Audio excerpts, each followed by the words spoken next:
नमस्कार दोस्तों, आज हम जानेंगे भगवान विष्णु के 24 अवतारों की यात्रा के बारे में। यह यात्रा है ब्रह्मांड के पालनहार और उसके नियमों के रक्षक की। प्रत्येक अवतार एक कहानी है, एक संदेश है। ये कहानियां हमें जीवन और मृत्यु के चक्र को समझने में मदद करती हैं। तो आइए इस अद्भुत यात्रा को एक साथ शुरू करते हैं। वीडियो को लाइक और चैनल को सब्सक्राइब करना न भूलें।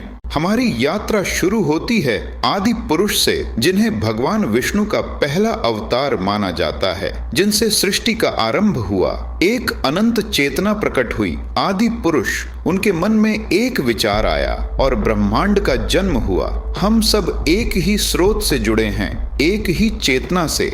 आदि पुरुष से सृष्टि की शुरुआत में ही 4 असाधारण प्राणी प्रकट हुए। 4 कुमार, ये 4 भाई, सनक, सनंदन, सनातन और सनत कुमार, ज्ञान, तपस्या और वैराग्य के प्रतीक माने जाते हैं। उन्होंने सांसारिक सुखों को त्याग दिया और अपना पूरा जीवन ध्यान और आध्यात्मिक साधना में बिताया। 4 कुमार भगवान विष्णु के पहले शिष्य भी माने जाते हैं। नारद मुनि, विष्णु के अनन्य भक्त, अपनी वीणा महती के साथ तीनों लोकों में विचरण करते हैं। हर कहानी, हर घटना, हर ज्ञान से परिपूर्ण नारद एक दिव्य सूत्रधार की तरह काम करते हैं। क्या आपने कभी सोचा है कि देवताओं और मनुष्यों के बीच बातचीत कैसे होती है? यह नारद ही हैं जो यह पुल बनाते हैं। नारद का जीवन हमें समर्पण का रास्ता दिखाता है। वो हमें सिखाते हैं कि कैसे ईश्वर की भक्ति में लीन होकर हम खुद को मुक्त कर सकते हैं। हिमालय की ऊंची चोटियों पर, जहां बर्फ हमेशा जमी रहती है, वहां तपस्या करते हैं नर और नारायण। ये जुड़वां अरर्षि, विष्णु के अवतार, हमें समर्पण और धर्म का रास्ता दिखाते हैं। इनकी तपस्या इतनी प्रबल है कि देवता भी इनके आगे झुकते हैं।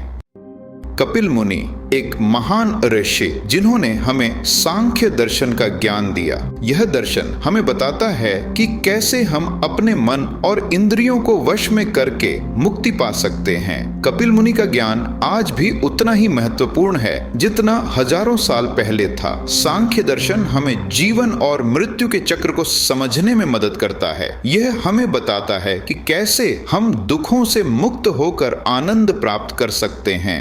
उनका दर्शन हमें याद दिलाता है कि हम स्वयं ही अपनी मुक्ति के निर्माता हैं। हम भगवान विष्णु के छठे अवतार दत्तात्रेय के बारे में जानेंगे। यह अवतार त्रिदेवों ब्रह्मा, विष्णु और महेश की शक्ति और एकता को दर्शाता है। दत्तात्रेय को त्रिदेवों का अंश माना जाता है। उनका जन्म अत्रि ऋषि और अनुसुईया के घर हुआ था। दत्तात्रेय ने अपना जीवन ज्ञान और आध्यात्मिकता की खोज में बिताया। हम भगवान विष्णु के 7वें अवतार यज्ञ के बारे में जानेंगे। यह अवतार हमें कर्म के महत्व और यज्ञ की पवित्रता के बारे में बताता है। यज्ञ केवल अग्नि में आहुति देने का कर्म नहीं है, बल्कि यह तो जीवन का प्रतीक है। हमें अपने जीवन में भी स्वार्थ, अहंकार और मोह का त्याग करना चाहिए। यज्ञ एक पवित्र कर्म है जो हमें दिव्य शक्तियों से जोड़ता है और हमारे भीतर सकारात्मक ऊर्जा का संचार करता है। हम भगवान विष्णु के 8वें अवतार ऋषभ देव जी के बारे में जानेंगे, जिन्हें आदिनाथ भी कहा जाता है। ऋषभ देव जी को जैन धर्म का पहला तीर्थंकर माना जाता है। ऋषभ देव जी ने अपने जीवन और उपदेशों के माध्यम से अहिंसा, सत्य, अस्तेय, अपरिग्रह और ब्रह्मचर्य जैसे सिद्धांतों पर जोर दिया। उन्होंने लोगों को आत्मा की मुक्ति के लिए तपस्या, ध्यान और संयम का रास्ता दिखाया। हम भगवान विष्णु के 9वें अवतार राजा पृथु के बारे में जानेंगे। पृथु एक महान और न्यायप्रिय राजा थे, जिन्हें धरती का पालनहार माना जाता है। कहते हैं कि जब पृथु का जन्म हुआ था तो धरती बंजर और सूखी थी, लोगों के पास खाने और रहने की कमी थी। तब राजा पृथु ने अपनी शक्ति और तपस्या से धरती को उपजाऊ बनाने का फैसला किया। उन्होंने धरती को गाय का रूप दिया और खुद बछड़ा बनकर उसका दूध दूहा। इस दूध से ही नदियां, झीलें और तालाब बने और धरती हरी भरी हो गई। राजा पृथु ने ही लोगों को खेती करना, घर बनाना और समाज में रहना सिखाया। इस तरह उन्होंने मानव सभ्यता की नींव रखी।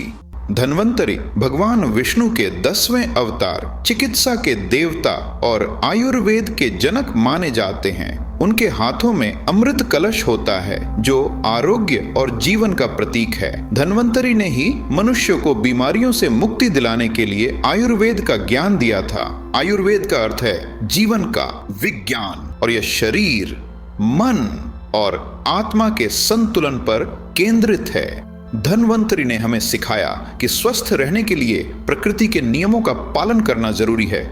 मोहिनी भगवान विष्णु का एक अद्भुत अवतार जो स्त्री रूप में प्रकट हुए थे। मोहिनी का अर्थ है मोह उत्पन्न करने वाली, और उनका रूप इतना सुंदर था कि देवता और असुर सभी मोहित हो गए। यह अवतार समुद्र मंथन के दौरान प्रकट हुआ था। जब देवताओं और असुरों ने मिलकर समुद्र मंथन किया तो उसमें से अमृत निकला। असुर अमृत को हथियाना चाहते थे, लेकिन भगवान विष्णु ने मोहिनी का रूप धारण करके उन्हें चालाकी से अमृत देवताओं को पिला दिया। मोहिनी का यह अवतार दर्शाता है कि दिव्य शक्ति किसी भी रूप में प्रकट हो सकती है और जरूरत पड़ने पर चालाकी का प्रयोग भी कर सकती है। हम भगवान विष्णु के 12वें अवतार भगवान हयग्रीव के बारे में जानेंगे। हयग्रीव का अर्थ है घोड़े की गर्दन वाला। हयग्रीव अवतार ज्ञान और बुद्धि का प्रतीक है। उन्होंने वेदों की रक्षा की जो हिंदू धर्म का आधार है। मधु और कैटब ने वेदों को चुरा लिया था। विष्णु ने हयग्रीव का रूप धारण किया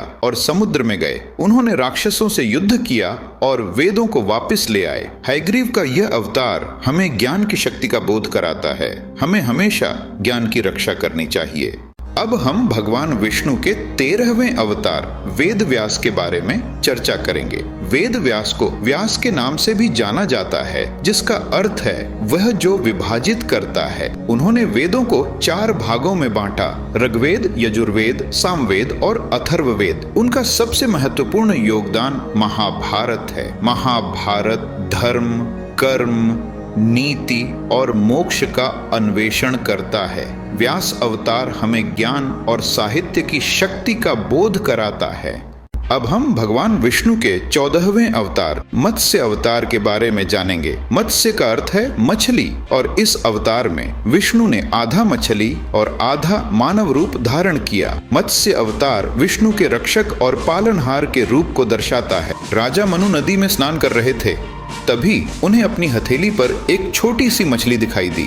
मछली ने मनु को बताया कि वह विष्णु का अवतार है और एक बड़ी बार आने वाली है। हम भगवान विष्णु के कूर्म अवतार के बारे में जानेंगे। कूर्म अवतार यानी आधा कछुआ और आधा मनुष्य। यह अवतार समुद्र मंथन की कहानी से जुड़ा है। देवताओं और असुरों के बीच अमृत पाने के लिए समुद्र मंथन हुआ। भगवान विष्णु ने कूर्म अवतार लिया और पर्वत को संभाला। कूर्म अवतार धैर्य और समर्पण का प्रतीक है। हम भगवान विष्णु के वराह अवतार की कहानी का अध्ययन करेंगे। सृष्टि को बचाने के लिए भगवान विष्णु ने वराह अवतार लिया। अंततः वराह भगवान ने हिरण्याक्ष को मार डाला और पृथ्वी को समुद्र से बाहर निकाला। वराह अवतार हमें सिखाता है कि बुराई का अंत निश्चित है और धर्म की हमेशा विजय होती है।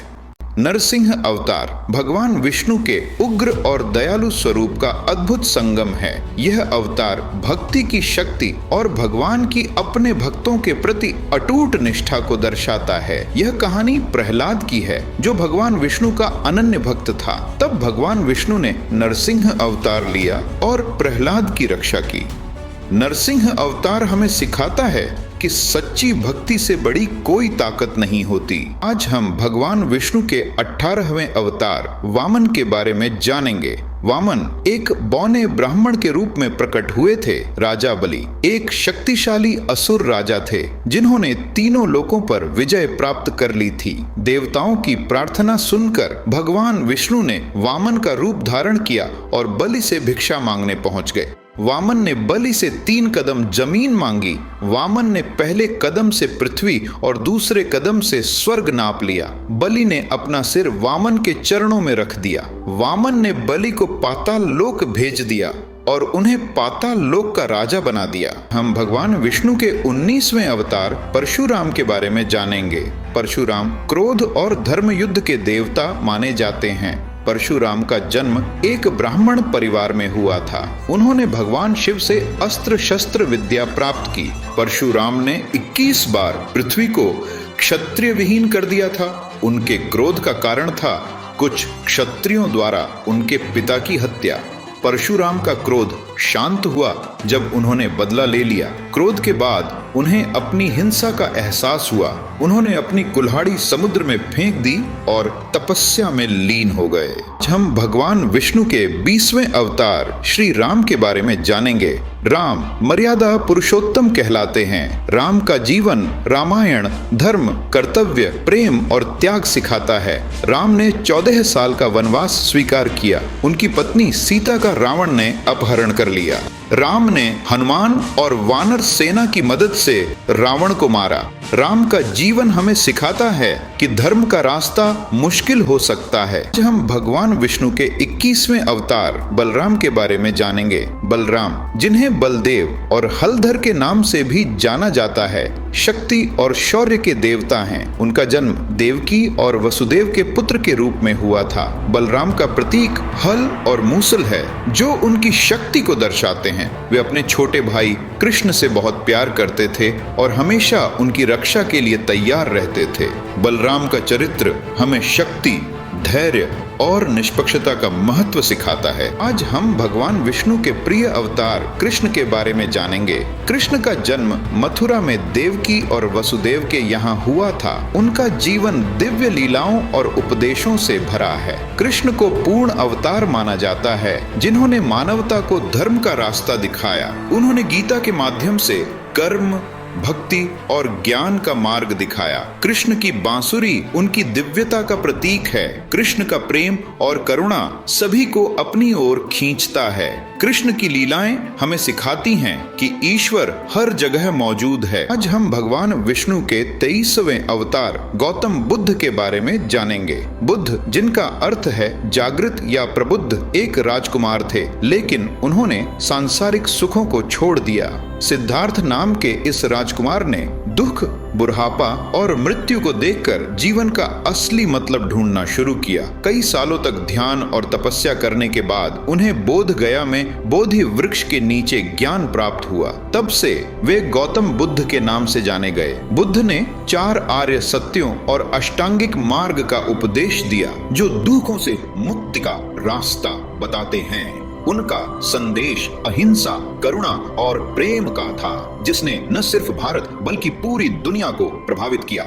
अब हम के अंतिम और भविष्य के अवतार कल्कि के बारे में जानेंगे। कल्कि अभी प्रकट नहीं हुए हैं। धार्मिक ग्रंथों के अनुसार कल्कि एक सफेद घोड़े पर सवार होकर प्रकट होंगे और उनके हाथ में एक ज्वलंत तलवार होगी। वे कलयुग के अंत में प्रकट होंगे, जो कि अंधकार और बुराई का युग माना जाता है। कल्कि का उद्देश्य धर्म की स्थापना करना, दुष्टों का नाश करना और दुनिया में एक नए स्वर्णिम युग की शुरुआत करना होगा। यह अवतार आशा और न्याय का प्रतीक है, जो हमें याद दिलाता है कि बुराई का अंत निश्चित है और अच्छाई की हमेशा जीत होती है।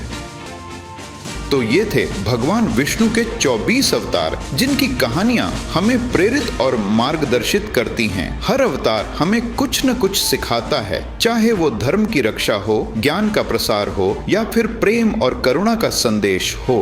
वीडियो को लाइक और चैनल को सब्सक्राइब करना न भूलें।